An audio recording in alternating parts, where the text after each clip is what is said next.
بعد فاعوذ باللہ من الشیطان الرجیم بسم اللہ الرحمن الرحیم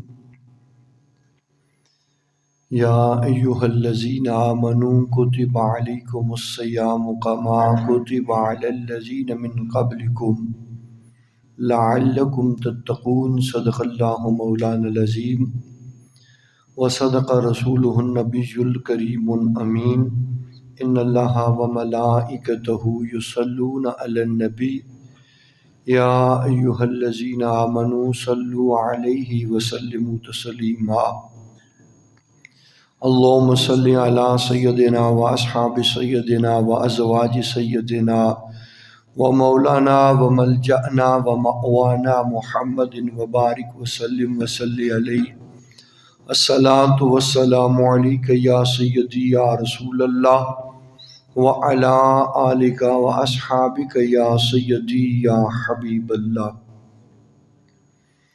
نہایتی واجب الاحترام عزت و تکریم کے لائق معزز محترم محتشم سامعین ذی وقار، اللہ کریم جل وعلا نے قرآن مجید فرقان حمید کے اندر ارشاد فرمایا، یا ایھا الذین آمنوا، اے ایمان والو، کتب علیکم الصیام، تم پر روزے فرض کیے گئے، کما کتب علی الذین من قبلکم، جس طرح کہ تم سے پہلے لوگوں پہ روزے فرض کیے گئے، لعلکم تتقون، تاکہ تم متقی بن جاؤ۔ پروردگار عالم نے اس آیت کریمہ کے اندر یہ عظیم بشارت عطا فرمائی ہے مومنین کو کہ روزے مومنوں پر فرض ہیں، اور یہ صرف اب کوئی یہ نہ جان لے سمجھ لے کہ شاید روزہ جو ہے یہ ہمارے لیے کوئی بہت بڑی مصیبت ہے، استغفر اللہ، روزہ رکھنے سے کوئی ہمارے اوپر مشقت ہوگی، ہمیں تکلیف ہوگی، یا کوئی مر جائے گا، تو یاد رکھیے گا پیارے صاحبو، روزہ رکھتے ہوئے اگر کسی کو موت آ جائے تو اس جیسی موت ہی کوئی نہیں ہے۔ اللہ ایمان کی سلامتی کے ساتھ روزے کی حالت میں اگر مرنا نصیب فرمائے تو اس سے بڑھ کے اور حضرت انسان کی کیا عزت ہوگی۔ اور روزہ رکھنے سے کوئی مرتا کوئی نہیں ہے، اسی لیے اللہ نے فرمایا کہ تم سے پہلے بھی لوگوں پہ فرض کیے گئے تھے تو تم پر بھی فرض کیے ہیں، اور مقصد کیا ہے؟ لعلکم تتقون، تاکہ تم متقی بن جاؤ، پرہیزگار بن جاؤ۔ تو پرہیزگاری جو ہے یہ نام ہے اللہ کریم جل وعلا کی تابعداری کا، اللہ رسول سے، دین اسلام سے وفاداری کا۔ تو پرہیزگاری کے جب حضرت انسان اللہ کریم جل وعلا کی قائم کردہ حدود و قیود کے مطابق اپنی زندگانی کو گزارتا ہے، اللہ کریم کا وفادار اور تابعدار بن کے جیتا ہے۔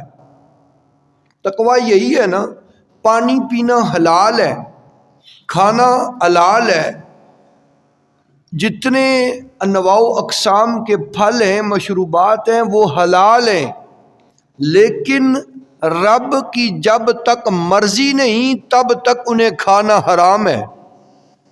رب نے منع فرمایا تو رک جاؤ، اللہ کریم نے حکم دیا تو اختیار کر دو۔ اللہ کریم جل وعلا کے روکنے پہ رکنا اور اس کے اذن عطا کرنے پر اختیار کرنا یا کسی چیز کو اپنا لینا، یہ تابعداری ہے اور یہی پرہیزگاری ہے۔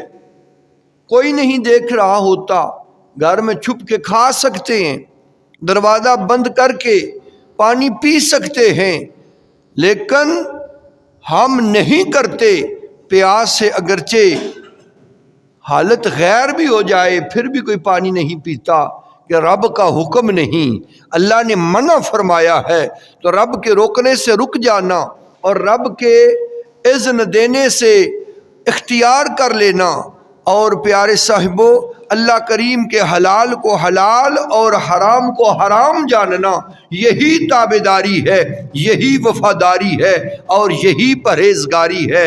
تو جو اس طرح پرہیزگاری اختیار کر لیتے ہیں ان کے لیے اللہ احکم الحاکمین کا اعلان ہے، ان المتقین فی مقام امین، کہ جو متقی ہیں، جو پرہیزگار ہیں، وہ پھر امن والے مقام پر ہوں گے۔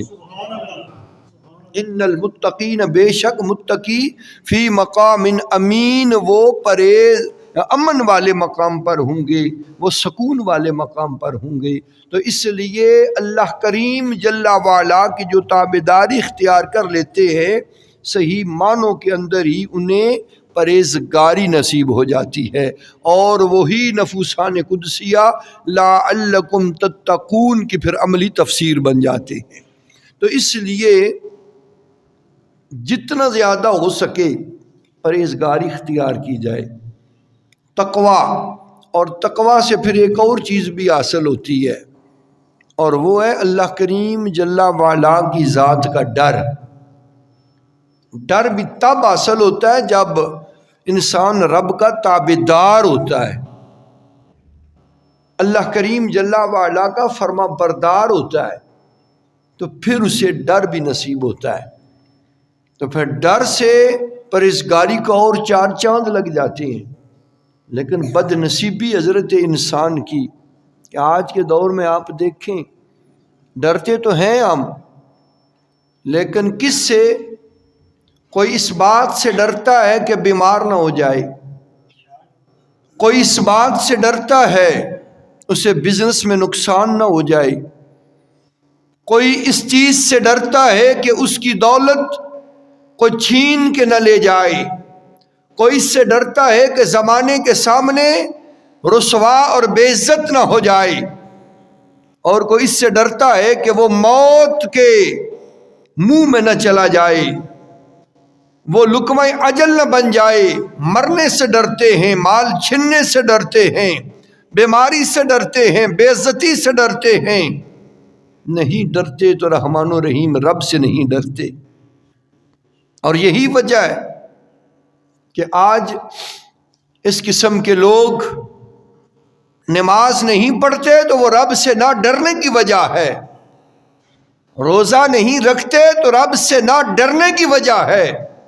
اگر رب سے ڈرتے تو اس کی بارگاہ میں جھک جاتے، رب سے ڈرتے تو اس کے حکم پر جبین نیاز کو خم کر دیتے کہ اللہ کا حکم ہے روزہ رکھو تو ہم نے رکھنا ہے، اللہ کا حکم ہے نماز پڑھو تو ہم نے پڑھنی ہے۔ تو سامعین عزیز وقار، جو رب سے ڈرتے نہیں وہ تباہ و برباد ہو جاتے ہیں،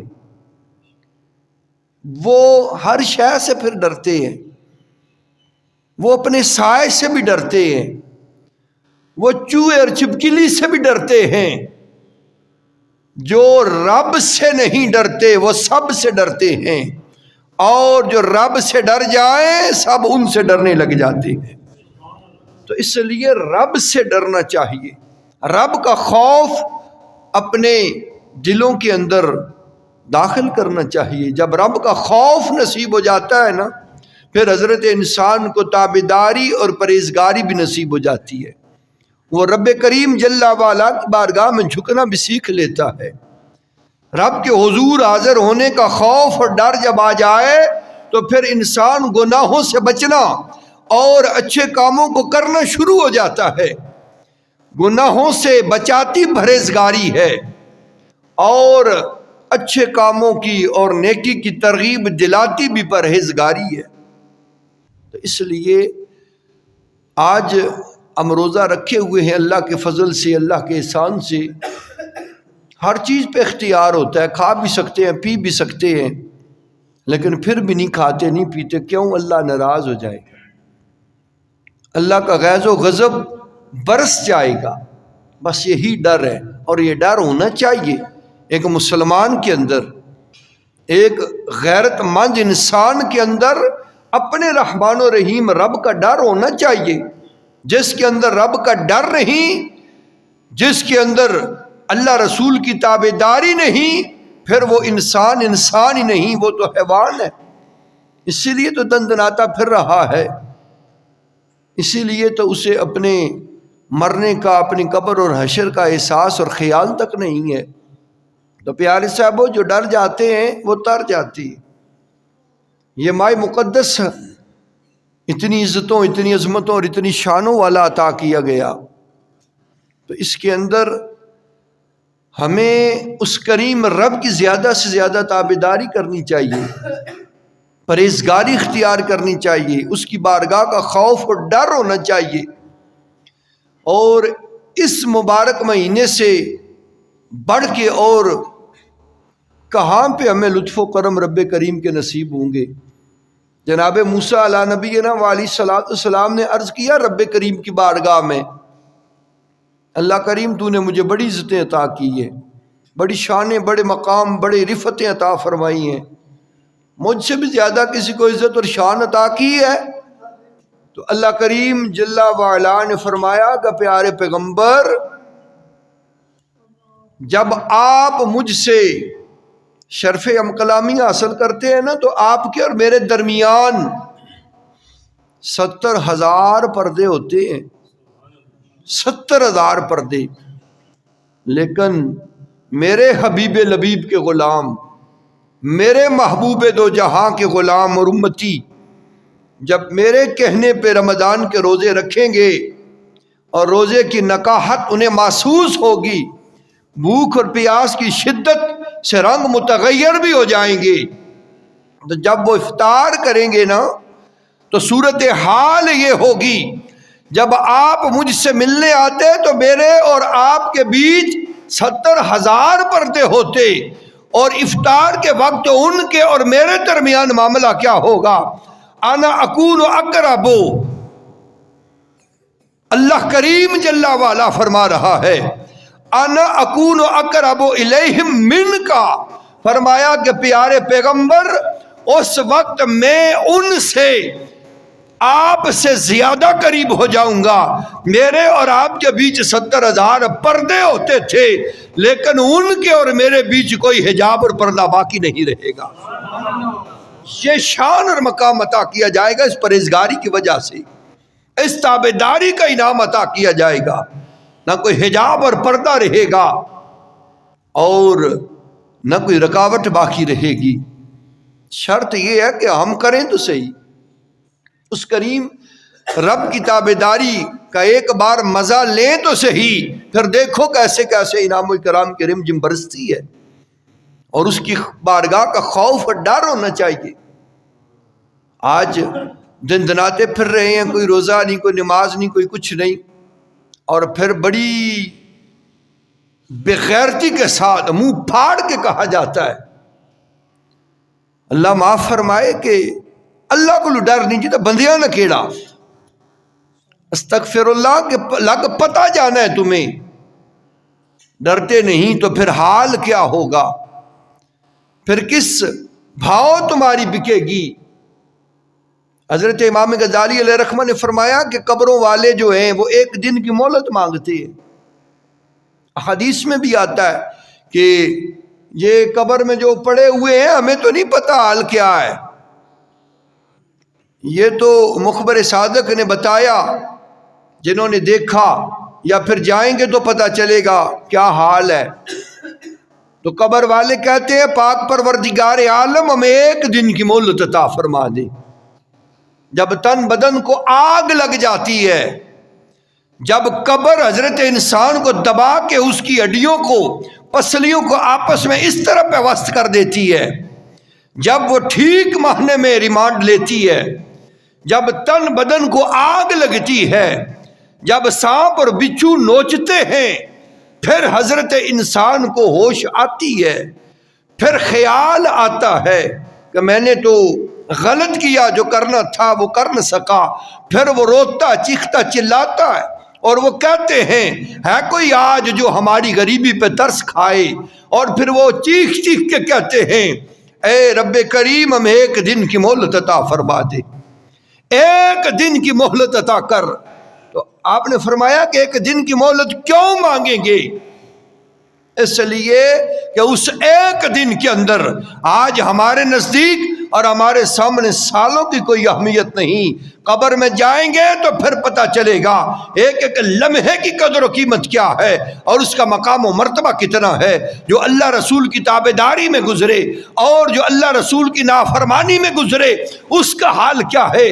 وقت کی قدر تو قبر میں جا کے پتہ چلے گی۔ تو کہیں گے ایک دن کی مہلت عطا کر، کیوں؟ اس لیے کہ ایک دن کی اگر مہلت مل گئی تو اس ایک دن کے اندر وہ اپنی زندگی بھر کے گناہوں کو بخشوانے میں کامیاب ہو سکیں گے، اور جو نیکوکار ہیں وہ ایک دن کی مہلت مانگیں گے کہ ایک دن کی مہلت مل جائے، وہ اپنے بلندی درجات کا مزید اہتمام کر لیں گے۔ تو ایک دن کی مہلت بھی مانگنے پر نہیں ملے گی۔ تو اس لیے وقت ہے آج کہ رب سے ڈر جاؤ، وقت ہے آج اللہ کریم کی بارگاہ میں جھک جاؤ۔ جو اس کریم کی بارگاہ میں جھک جاتے ہیں رب کریم پھر کامیابی دارین کو ان کا مقدر فرما دیا کرتا ہے۔ لیکن آؤ تو صحیح اس کریم کی بارگاہ میں، جھکو تو صحیح۔ آج اکڑے ہوئے ہیں تو جو اکڑے رہتے ہیں پھر وہ اکھڑے رہتے ہیں، اور جو جھک جاتے ہیں وہ سکھ میں رہتے ہیں۔ تو اس لیے پیارے صاحبوں، اکڑنا کوئی کمال نہیں ہے۔ کس سے اکڑ رہے ہیں ہم؟ ہماری اوقات کیا ہے؟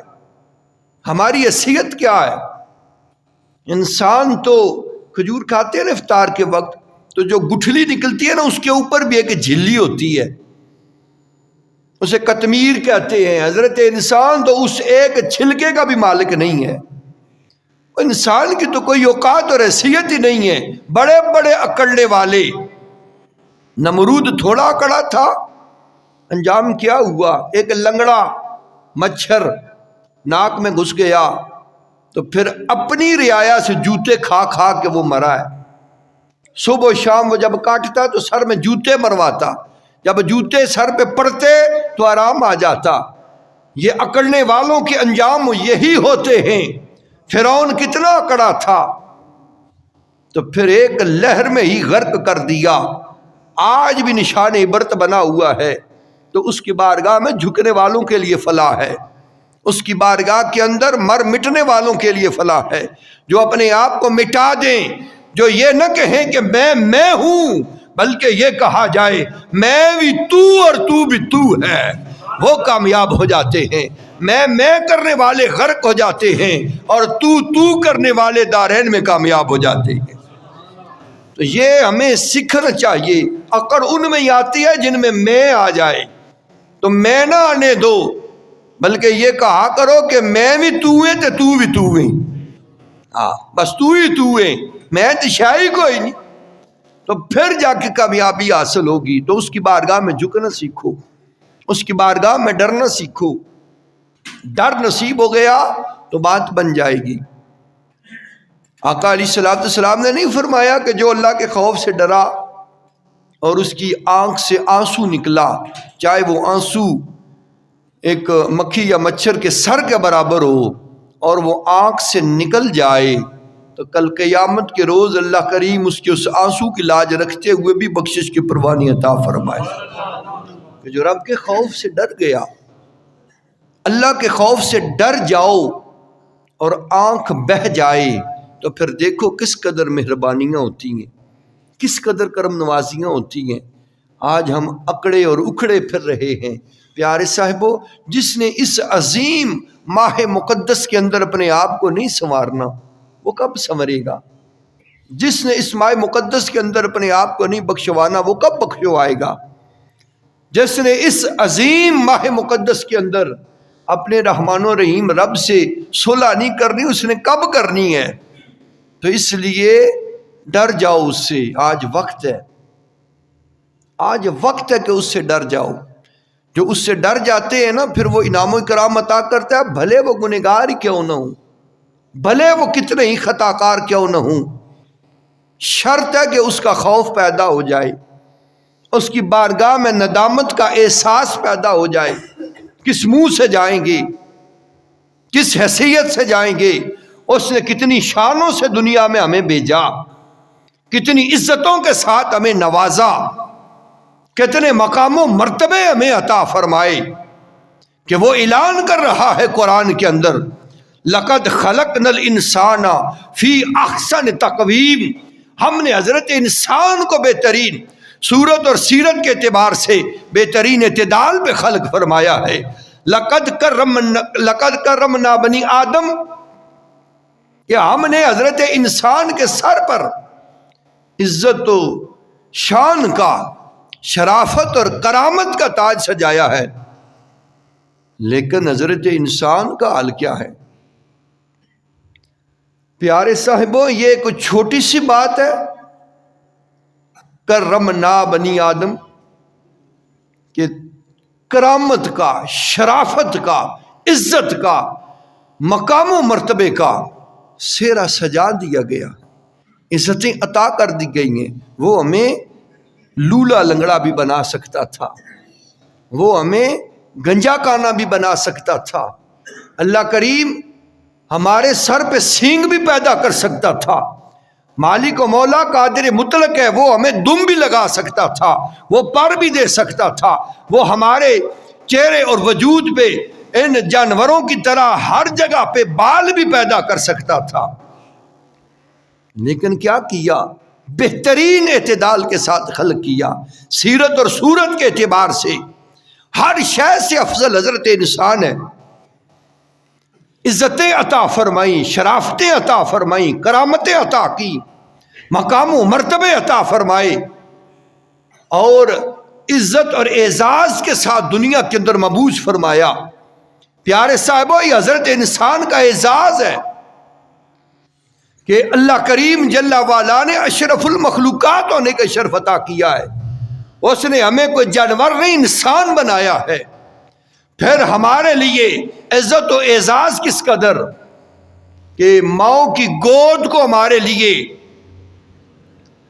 پہلی سواری اور رماجگاہ بنایا گیا، پھر جانوروں کو ہماری سواریاں بنائی گئیں، دریاؤں سمندروں میں کشتیاں اور جہاز ہمارے سواری بنے، مر جائیں تو ہمیں گلے میں رسی ڈال کے کسی جانور کی طرح گھسیٹ کے کسی نالے میں نہیں ڈالا جاتا، بلکہ عزت اور اعزاز سے کندھوں پہ اٹھا کے کلمے کی گونج میں قبرستان تک لے جایا جاتا ہے۔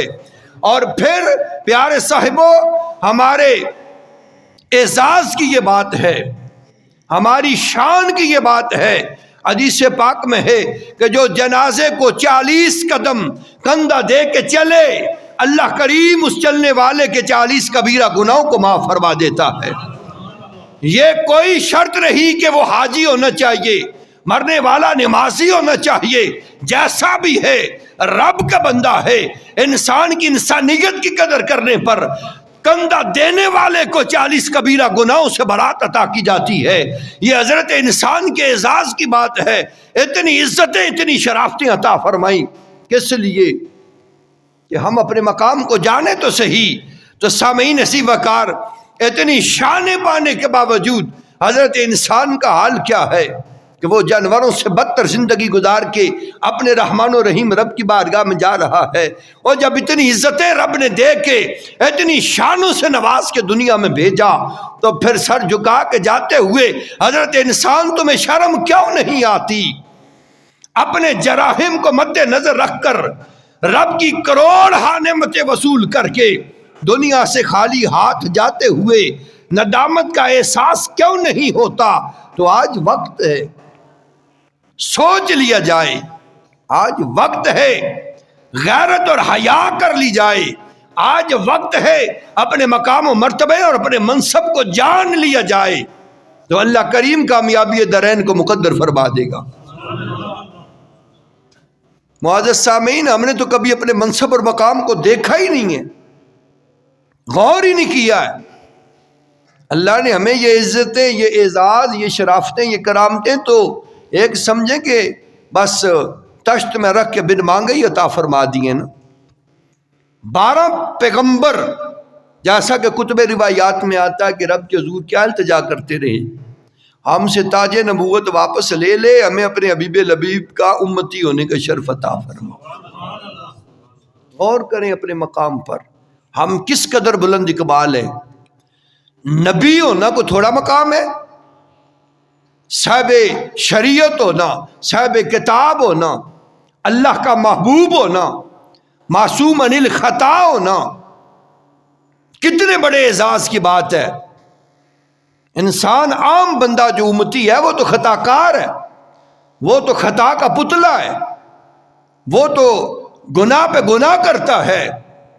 امتی کا مقام اور نبی کا مقام کس قدر وراء الورا ہے، لیکن انبیاء نے التجا کی ہے، پاک پروردگار عالم ہم سے یہ تاج نبوت واپس لے لے، ہمیں اپنے حبیب لبیب کا امتی ہونے کا شرف عطا فرما۔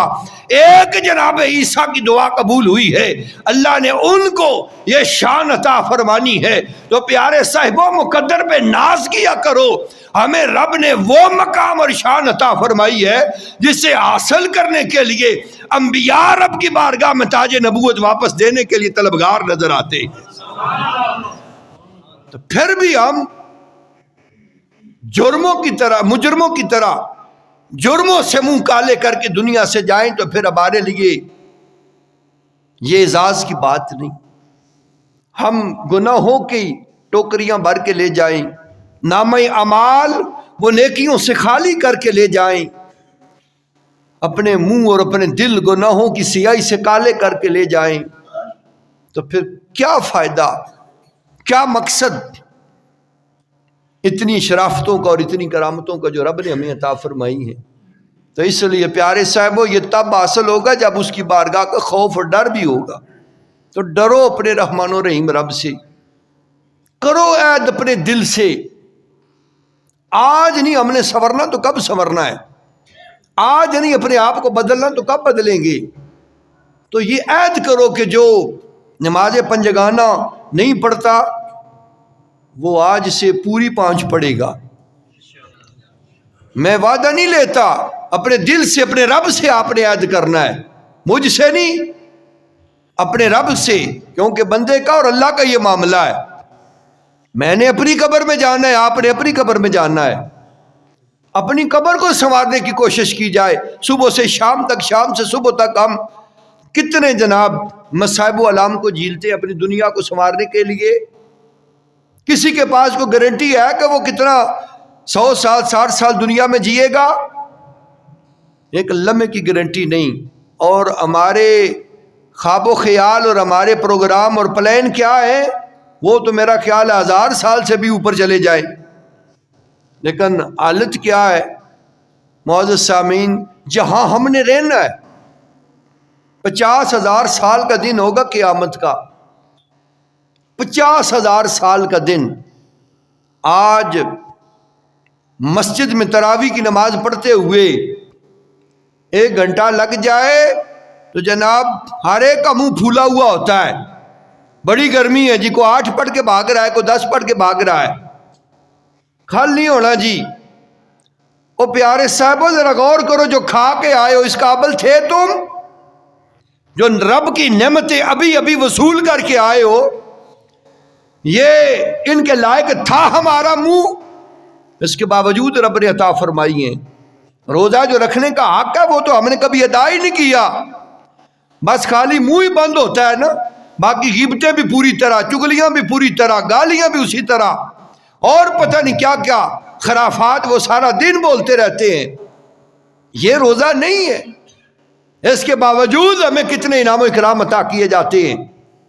تو آج یہ ہم کھانے کے آل نہیں ہے، اقدار نہیں ہے، پھر بھی مل رہا ہے۔ تو 8 تراویاں 10 تراویاں پڑھ کے بھاگ جاتے ہیں، گرمی بڑی ہے جی، آدھی دیر کھلڑ نہیں ہونا۔ آج 1 گھنٹہ کھڑے نہیں ہو سکتے، کل قیامت کے میدان میں 50,000 سال دن کیسے کھڑے رہو گے؟ جو سورج سوے نیزے پہ ہوگا اور اللہ کریم جل والا کی جباری اور قہاری کا اظہار ہو رہا ہوگا، کون بچائے گا؟ تو اس لیے آج وقت کے ڈر جاؤ، وقت کے آج اپنی اصلاح کر لو۔ جو 5 نہیں پڑھتا وہ 5 پڑھے، جو 5 پڑھتا ہے وہ آگے چلنے کی کوشش کرے۔ ویسے تو ہم جناب ایک دوسرے کی بڑی نقل کرتے ہیں، اس نے کوٹھی نلوں ماڑی کوٹھی ود ہونی چاہیے، فلانے کو جناب سی ڈی ہے تو ماڑے کو ہونڈا ہونا چاہیے۔ ہاں جی ماڑے کماڈیا کول 3 لہریاں تو ماڑے کول 6 بدیاں ہونیاں چاہیے. یہ کیوں نہیں ہم نقل کرتے کہ اگر ایک بندہ 5 نمازیں پڑھتا ہے تو میں ساتھ میں اپنی قضا بھی واپس لوٹاؤں گا. وہ صرف نماز پڑھتا ہے، میں ہر نماز میں آ کے قرآن کی تلاوت بھی کروں گا. وہ صرف نمازیں پڑھتا ہے، میں ساتھ میں تہجد بھی پڑھوں گا. اور پیارے صاحب اذکار بھی کروں گا. ادھر ریس لگاؤ، ادھر ایک دوسرے سے آگے بڑھنے کی کوشش کرو. مر تو جانا ہی ہے، لیکن کوئی طریقے سے کسی مزے کے ساتھ کہ جینے کا بھی مزہ آئے اور مرنے کا بھی مزہ اور لطف ہو، تو اس کی بارگاہ کا خوف پیدا کر لے. جس سے خوف نصیب ہو جائے انعام رب عطا فرماتا ہے. حضور جان عالم نے فرمایا بندہ تھا مر گیا، موت آئی، ڈر گیا اور اس نے کہا گھر والوں سے میں مر گیا تو میرا جسم جلا دینا اور آدھی میری راکھ دریا برد کر دینا، کچھ آدھی ہواؤں فضاؤں میں، کچھ جنگلوں بھی ابانوں میں اڑا دینا. میں نہیں اس قابل کہ اللہ کے بارگاہ میں جواب دے سکوں. میرے پاس ہے ہی کچھ نہیں ہے کہ اس کریم کی بارگاہ میں جواب دہی کے لیے میں کھڑا ہو سکوں. میری اوقات ہی نہیں ہے اتنی. میری تو ساری زندگی فسق و فجور کی نظر ہو گئی. میری تو ساری زندگی لٹ گئی، برباد ہو گئی. جب میرا مالک مجھ سے سوال کرے گا کیا جواب دوں گا؟ کتنی کتنی عزتیں، نعمتیں، شانیں، شرافتیں، کرامتیں عطا فرمائی تھی، بتا کیا کر کے آیا ہے. ہمیں بھی سوچنا چاہیے، اپنے گریبان میں منہ ڈال کے دیکھیں تو صحیح ہم نے کون سی کمائی کر رکھی ہے. جب ہمارا مالک بھی ہم سے پوچھے گا بتا تو صحیح کیا کر کے آیا ہے. بس یہی کہ جناب ہر نافرمانی اور ہر بے حیائی اور ہر بے غیرتی کا ارتکاب کیا ہے. ٹھیک ہے انسان خطا کار ہے، غلطی ہو جاتی ہے، غلطی ہو جائے تو اس پہ معافی مانگ لینے والا ہی رب کا تابع دار ہے. اللہ کی بارگاہ میں جھک جانے والا ہی رب کا پسندیدہ ہے. تو معزز سامعین اس نے کہا کہ میری طاقت نہیں ہے میں رب کے حضور جواب دے سکوں. جلا دینا خیال تھا جل جاؤں گا. کہا رب کریم ایک ایک ذرہ اکٹھا کرے گا، لیکن وہ یہ نہیں جانتا تھا کہ اس کی شان ہے علی کل شیء قدیر، وہ ہر چیز پہ قدرت رکھتا ہے. تو پیارے صاحبو مر گیا، آل خانہ نے جلا کے اسی طرح کر دیا. رب کریم نے ہواؤں کو بھی حکم دے دیا، زمین کو بھی حکم دے دیا، پانی کو حکم دیا، ساری اس کی راکھ جو تھی وہ جمع ہو گئی. پھر اپنے سامنے کھڑا کر لیا، بتا تو صحیح، بتا صحیح کیوں کیا ایسا. قال له لما فعلت هذا، او بندے تو نے یہ عمل ایسا کیوں کیا، کیا وجہ تھی، کیا حکمت تھی. قال من خشیتک یا رب، تو پھر وہ بولا. حضور جان عالم نے فرمایا کہ اس نے جواب دیا رب کریم تیرے خوف اور ڈر کی وجہ سے، اور کچھ بھی نہیں، تیرے خوف اور ڈر کی وجہ سے. وَأَنْتَ عَالَمْ، اور تو خوب جانتا ہے، دلوں کے بھید جانتا ہے، دلوں میں اٹھنے والے خیال جانتا ہے. میرا یہ عمل، میرا یہ کام تیرے خوف کے سوا کچھ بھی نہیں. میں ڈر گیا تھا تیری بارگاہ میں حاضر ہونے سے. کیسے جواب دوں گا، کیسے اپنے رحمان و رحیم کی بارگاہ میں جواب دہی سے ہم کنار ہو جاؤں گا. ڈر گیا. کریم نے فرمایا فغفر لہو، اس کے اس خوف اور ڈر کی وجہ سے اللہ نے اسے بخشش کی پروان عطا فرما دی. اور اسی لیے رب نے اعلان کر رکھا ہے قرآن کے اندر وَلِمَنْ خَافَ مَقَامَ رَبِّهِ جَنَّتَانِ، جو اس کے حضور کھڑا ہونے سے ڈر گیا اس کے واسطے دو جنتیں ہیں، دو جنتیں. اس لیے پیارے صاحبو اس کے حضور کھڑے ہونے سے ڈرا کرو، اس کے حضور جھک جایا کرو. جو اس کی بارگاہ میں جھک جائیں، جو اس کی بارگاہ میں کھڑا ہونے سے ڈر جائیں، اللہ کریم جل وعلا پھر انہی کے لیے کامیابی دارین کو بھی مقدر فرماتا ہے اور اپنی بارگاہ سے بخشش و مغفرت کے پروانے بھی عطا فرماتا. اس لیے یہ ماہ مقدس صرف ہی نہیں ہے فرض بس اسی میں روزے رکھنے ہیں، قرآن پڑھنا ہے، تھوڑا ڈرنا ہے، تھوڑی اس کی بارگاہ کا حیا کرنا ہے، باقی 11 مہینے دندناتے پھریں نہ. اسی لیے اپنی اصلاح کریں، جلد از جلد نماز کے لیے مسجد میں آئیں. جمعے کے دن میں آپ کی خدمت میں یہ چند معروضات پیش کرنے کے لیے آتا ہوں، یہ سنیں، ان پر غور کریں، فکر کریں، اصلاح کریں. پیارے صاحبو تلاوت قرآن کریں، اپنے معاملات زندگی کے پیچھے نرا نہ بھاگیں. دنیا کو بھی ساتھ رکھیں اور آخرت کو بھی ساتھ رکھیں، ساتھ لے کے چلیں دنیا اور آخرت کو۔ دنیا کے لیے جو کرتے ہیں وہ اپنے لیے نہیں ہے، جو آخرت کے لیے کریں گے وہ ہمارا اپنے لیے ہے۔ تو اس لیے مر جانا ہے، نہ سدا کوئی رہا نہ کسی نے رہنا ہے، تو اپنے آپ کو جہنم کے گڑھوں میں نہ گراؤ، اپنے آپ کو جہنم کا ایندھن نہ بننے دو۔ پیارے صاحبو، اس کی رحمت بخشنے کے بہانے تلاش کرتی ہے، اپنے آپ کو بخشوانے کی کوشش کرو، اپنے آپ کو گناہوں کی غلاظت سے بچانے کی کوشش کرو، اپنی اصلاح کرو۔ جو دوڑ دوڑ کے اس کی بارگاہ میں آتے ہیں نا، رب کریم جل والا انہیں جھولیاں بھر بھر کے خیرات عطا فرماتا ہے۔ دعا ہے اللہ کریم جل والا ہمیں اپنی بارگاہ کے اندر جھکنے کی توفیق عطا فرمائے اور ڈرنے کی توفیق عطا فرمائے۔ یہ فطرانہ جڑا سارے